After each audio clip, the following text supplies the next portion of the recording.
अपने channel UG net से दर्पण में।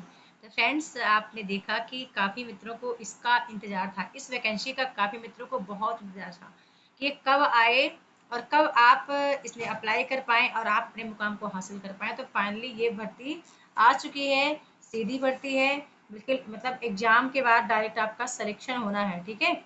एग्ज़ाम, इंटरव्यू और सिलेक्शन होना है। तो आपने देखा कि ये जो वैकेंसी है इसके लिए आवेदन कब से प्रारंभ हो रहे हैं। हमने देखा कि 18/5/23 से आवेदन प्रारंभ हो रहे हैं और इसकी जो आवेदन की अंतिम है वो 1/6 यानी 1 जून 2023, ठीक है, इसका लास्ट डेट है। और काफ़ी सारी चीज़ें इसमें दी हैं। एग्जाम की डेट भी मेंशन हो चुका है कि 2 अगस्त को एग्जाम होगा इसका, 2 अगस्त दिन बुधवार से एग्जाम प्रारंभ होगा। अब मैं आपको एक बात कह दूं कि जितने लोग नेट क्वालिफाइड हैं, जो लोग नेट ऑलरेडी क्वालिफाइड हैं, अक्सर उन्हीं का एग्जाम निकलेगा। उनका जरूर एग्जाम निकलना, क्योंकि इसमें ना इसका जो पूरा सिलेबस में आपको दिखाती हूँ, काफ़ी सारी चीज़ें इसमें हैं। इसका जो शुल्क है वो 500 रुपये है आरक्षित वर्ग के लिए, और अदर के लिए देखिए यहाँ पे 250 रुपये है ना। तो इसमें इतनी भयंकर ये भर्ती होने वाली है, इतने आवेदक इसमें आएंगे, तो कोशिश करें कि आप इसमें पहले ही फॉर्म भर लें, ठीक है। परीक्षा भी दे रखा कि प्रथम द्वितीय पाली में होगा, है ना। हर चीज़ का यहाँ पे सब चीज़ मेंशन हो रखा है। तो इसको मैं डाल दूंगी, टेलीग्राम पे भी डाल दूंगी और मेरे कोर्स में भी डाल दूंगी। जिसको इसमें भरना होगा फॉर्म वो ज़रूर भरेंगे।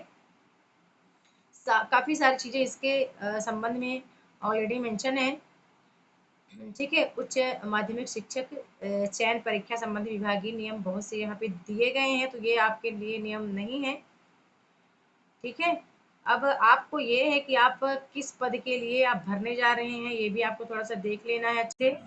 और आप यहाँ पे ना, हाँ, सबसे इम्पोर्टेंट होता है हमें फॉर्म भरने से पूर्व अपनी योग्यता जांच लेना, ठीक है। योग्यता जांच लेना सबसे ज़्यादा इम्पोर्टेंट है यहाँ पे। तो हम देख रहे हैं कि यहाँ पे काफ़ी सारी चीज़ें यहाँ पे मेंशन है, ठीक है। न्यूनतम आयु 21 है, अधिकतम आयु यहाँ पे महिलाओं के लिए 45 है, पुरुष पुरुष वर्ग के लिए 40 वर्ष है, और अलग अलग कैटेगरी के लिए अलग अलग चीज़ें यहाँ पे ऑलरेडी दी गई हैं। और यदि मैं बात करूँ इसके, ये तो यहाँ पे अच्छा, मध्य प्रदेश के स्थायी निवासी आवेदकों को प्रोत्साहन दी जाने वाली छूट क्या क्या है, तो वो यहाँ पे ऑलरेडी मेंशन है, ठीक है यहाँ पे। और इसके बाद आप देख रहे हैं कि यहाँ पे जिनको आरक्षण देना है वो भी कंडिका नंबर 7 पे है। कंडिका नंबर 7.2, मतलब हर चीज़ ना पॉइंट पॉइंट में है, किसको कितना आरक्षण दिया जाएगा किस चीज़ के लिए, तो यहाँ पे ऑलरेडी ये मेंशन करके रखे हैं। यानी कि ये वैकेंसी एक तरह से बहुत अच्छी है। यदि आप जोर शोर से आर्ट से ही लग जाते हैं इसके लिए, आर्ट से यदि आप इसके लिए लग जाते हैं, तो कहीं न कहीं आप देखो यहाँ वेतनमान भी दिया है पूरा। उच्च माध्यमिक शिक्षक के लिए कितना वेतनमान है, 36,000 रुपये, 36,200 रुपये प्लस महँगाई भत्ता, ठीक है। 2018 के नियम के अनुसार अवधि वेतनमान आपको देय होगा। और बहुत अच्छा है, बहुत अच्छा ही है। अब इसके लिए आप आर्ट से जुट जाओ, आप अब आवेदन करना स्टार्ट करना जब से आवेदन इसके शुरू होते हैं। और इसके बाद आप इसका पूरा जो भी चीज़ें इसमें दी गई हैं, सभी चीज़ें आप अच्छे से पढ़ लो। यहाँ पे विषय कोड भी दिए हैं, ठीक है। और साथ में रिक्त स्थान भी दिए हैं कि किस किस विभाग के कितने स्थान रिक्त हैं। तो हिंदी के जो है 509 पद रिक्त हैं, है ना। और अदर वाले भी देख लेंगे, English, Sanskrit, Urdu, math, biology, physics, chemistry, है ना। देखो ना, मैथ के 1214 पद यहाँ पे हैं, और 1645 इंग्लिश के पद यहाँ पे खाली हैं, है ना। तो देखिए ना कितने, बहुत ज़्यादा पद यहाँ पे। यहाँ जनजाति विभाग के लिए अलग रिक्त पद है।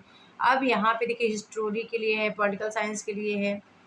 और हाँ देखिए, टोटल ना 7,591 सब्जेक्ट के लिए टोटल यहाँ पे वैकेंसी आई है ना। तो आपको ध्यान से सब चीज़ें देखना है। योग्यता के साथ सह चयन सूची में क्या क्या आपको तैयार करके रखना है, हर चीज़ को अच्छे से जो इसके योग्य हैं। अब 113 पेज का नहीं पढ़ना है आपको, यहाँ पे 113 पेज मेंशन है रहता है। आपको केवल अपना ये 12 कम से कम ये 21 पेज तक पढ़ लेना है। तो इसके बाद पुराना सब्जेक्ट दिया है, सब्जेक्ट के लिए कि सबकी विषय वस्तु दी है, क्या कैसा विषय वस्तु इसमें है। यहाँ पे एग्जाम की हम देख लेते हैं कि 3 घंटे की अवधि का प्रश्न पत्र है, ठीक है। 60 मिनट दिया जाएगा, और 2 घंटे 30 मिनट की अवधि के प्रश्न पत्र के लिए 50 मिनट, और 2 घंटे की अवधि के लिए प्रश्न पत्र के लिए 40 मिनट, 1 घंटा 30 मिनट की अवधि के लिए यहाँ पे 30 मिनट। तो यहाँ पे टोटल चीज़ें ना अच्छे से मेंशन की गई हैं कि कितना आपको प्रश्न पत्र सॉल्व करने के लिए टाइम दिया जाएगा। और जो प्रवेश पत्र वगैरह है सब वो ऑनलाइन ही आएगा। मूल्यांकन पद्धति क्या है, तो वस्तुनिष्ठ प्रश्न होगा, उत्तर 1 अंक दिया जाएगा, ठीक है, और ऋणात्मक मूल्यांकन नहीं किया जाएगा। तो ये प्लस पॉइंट है आपके लिए। और साथ में और प्रत्येक चीज़ें बहुत ही बेहतरीन तरीके से बता दी गई हैं कि आपको क्या क्या तैयार करके रखना है। नॉर्मलाइजेशन पद्धति के बारे में जानने के लिए भी यहाँ मंडल ने कहा वेबसाइट पे देख लीजिए। नॉर्मलाइजेशन पद्धति इसमें होगी बंधु, क्योंकि 2 पाली में एग्जाम होगा। तो इन लोगों ने नॉर्मलाइजेशन का ये मेथड भी दे रखा है, 1 मेथड 2-3 मेथड दे रखे हैं कि कैसे कैसे यहाँ पे नॉर्मलाइजेशन हम करेंगे, है ना।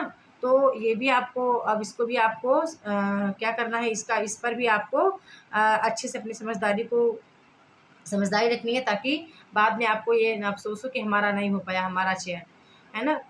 इसलिए अभी से ना आप मेहनत करो। परीक्षा परिणाम वैसे भी पोर्टल पे दिया जाएगा।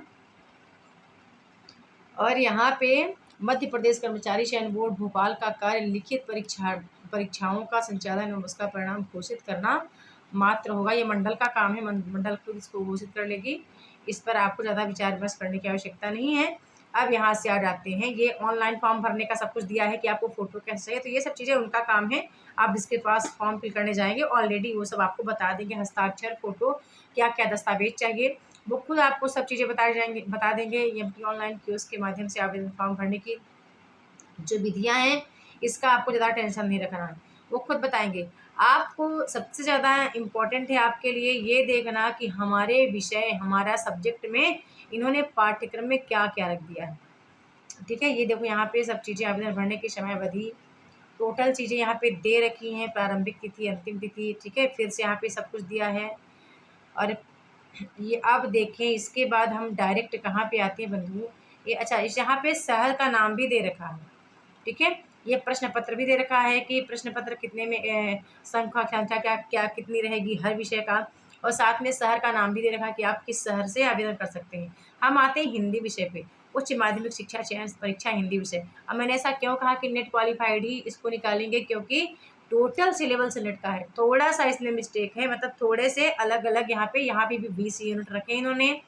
इकाई 1 में वही है जो हम नेट का सिलेबस फॉलो करते हैं, इकाई 2 में वही है जो हम नेट का फॉलो करते हैं, इकाई 3 में वही है जो हम नेट फॉलो करते हैं, इकाई 4, 5, 6, 7, 8, 9, 10, 11, 12, 13, 14, 15 तक तो पूरा जितना आपने नेट में पढ़ा है ना, पूरा नेट का सिलेबस इसमें ऑलरेडी मेंशन हो रखा है, ठीक है। और यदि आपको लगता है कि नहीं आपको करना है, तो आपके लिए बिल्कुल मेरे ग्रुप में स्वागत है अभी, क्योंकि हमारा 1 मई से फिर से हमारे टाइम टेबल सहित हमारे कोर्सेस पढ़ाए जा रहे हैं।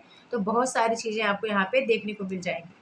फिर इकाई 16 में ऐसी कुछ ही चीज़ें हैं जो कि नहीं है, बाकी ये भी नेट में है, टोटल नेट में है ना। यहाँ पे उसने कहा था भोलाराम का जीव, मेरे बचपन की महादेव वर्मा की का पढ़ना पड़ेगा, एक कहानियाँ भी हमारे पाठ्यक्रम में है। 17 की भी कुछ चीज़ हमारे पाठ्यक्रम में है, मेरी तिब्बत यात्रा, अंधा युग, जामुन का पेड़, ठीक है। बस आपको दीपदान, गलत लोहा पढ़ना पड़ेगा और मैं क्यों लिखता हूँ करके। और 18 का भी बहुत सी चीज़ें हमारे पाठ्यक्रम में है, 19 की भी हैं, 20 की भी हैं, मतलब सब चीज़ें। हिंदी साहित्य की मैं बात करूँ तो हिंदी साहित्य के टोटल चीज़ें नेट के पाठ्यक्रम से लिया गया है। यहाँ तक कि मैं बात करूँ, यदि कोई भी एग्ज़ाम ले लो, एमपीपीएससी, चाहे आप हरियाणा का लो या राजस्थान का लीजिए या तो महाराष्ट्र का लीजिए या सीजी का लीजिए यानी छत्तीसगढ़ का लीजिए या एमपी का लीजिए, सेट भी आप कहीं का देखो, टोटल सिलेबस नेट के सिलेबस को ही, और मतलब सभी मंडल ना या सभी आयोग केवल नेट के सिलेबस को फॉलो कर रहे हैं। मतलब जितना नेट के पाठ्यक्रम में है ना, वो जैसे एकदम टू कॉपी उठा करके ना अपने पाठ्यक्रम में रख दे रहे हैं। तो मैं आपको बहुत पहले से, मैं 2020 से यही बात आपसे कहती आ रही हूँ कि यदि आपने अच्छे से नेट के सिलेबस को फॉलो कर लिया है, तो समझ लीजिए कि आपका कोई भी एग्ज़ाम ऐसा नहीं जो नहीं निकलेगा, पक्का निकलेगा, हर एग्ज़ाम आपका निकल जाएगा, है ना। तो आपने देखा कि यहाँ पे प्रॉपर नेट का सिलेबस ही यहाँ पे मेंशन है। अब इसको करने के लिए आपको ना अच्छे से तैयारी करनी पड़ेगी, बिल्कुल इनका गहन अध्ययन करना है। ऐसा नहीं कि ऊपर ऊपर से आपने पढ़ लिया और कोई चीज़ आपको नहीं छोड़नी है। सबके बारे में अच्छे से गहनता से आप अध्ययन कीजिए और फिर अपने मुकाम को हासिल कीजिए। ठीक है, तो मैंने केवल हिंदी विषय के लिए यहाँ पे बात करी है, और जो अदर विषय वाले हैं वो अपना अपना सिलेबस यहाँ से आप देख सकते हैं। सबका सिलेबस आयोग ने यहाँ मेंशन कर रखा है। ठीक है, ये इंग्लिश का आ गया, मतलब टोटल सिलेबस जितने यहाँ पे डेट दे रखे हैं ना, मतलब सब्जेक्ट के विषय मेंशन है ना, वो सबका उन्होंने दे रखा है। ओके, तो अभी आप विचार कर लेना कि आपको कहाँ से पढ़ना है, कैसे पढ़ना है, तैयारी कैसे कितने दिन में कर लेनी है, क्योंकि आपका 2 अगस्त को एग्ज़ाम है। आप जल्दी से टाइम टेबल बना लो और अच्छे से स्टार्ट करना शुरू करो, इसमें स्ट्रेटजी बनाओ कि आपको कैसे तैयारी करनी पड़ेगी, है ना। खासकर एमपी वालों के लिए मैं विशेष तौर से कह रही हूँ, और इसके लिए मैं काफ़ी सारी चीज़ें वीडियोस बना के माध्यम से लाती भी रहूँगी। ओके, इधर ये संस्कृत का आ गया, है ना। तो आपको अपने अपने विषय का देख लेना है। ठीक है, चैनल को सब्सक्राइब कर लीजिए, पहली बार आए हैं चैनल पे तो, और बेल आइकन भी दबा के रखें ताकि मेरी कोई वीडियो मिस ना हो। एक छोटा सा कमेंट आप छोड़ के जाना कि आप क्या एमपी से हो, मतलब मेरे मध्य प्रदेश से हो, या आप किसी और विषय और अदर स्टेट से हैं और फिर भी आप फॉर्म अप्लाई करना चाहते हैं, तो आपके लिए क्या है, आप अप्लाई कर सकते हैं कि नहीं कर सकते हैं, आपको कितनी प्राथमिकता दी जाएगी या नहीं दी जाएगी। तो ऑलरेडी मतलब मैं सब चीज़ें आपको यहाँ पे बता दूँगी। मैं जल्दबाजी में मैं केवल ये आपको बताने का प्रयास किया कि ये वैकेंसी आ चुकी है, आप अप्लाई करने के लिए तैयार हो जाएँ और इस एग्ज़ाम को क्वालिफाई करने के लिए आप प्रॉपर तैयार हो जाएँ। ओके, बहुत बहुत धन्यवाद।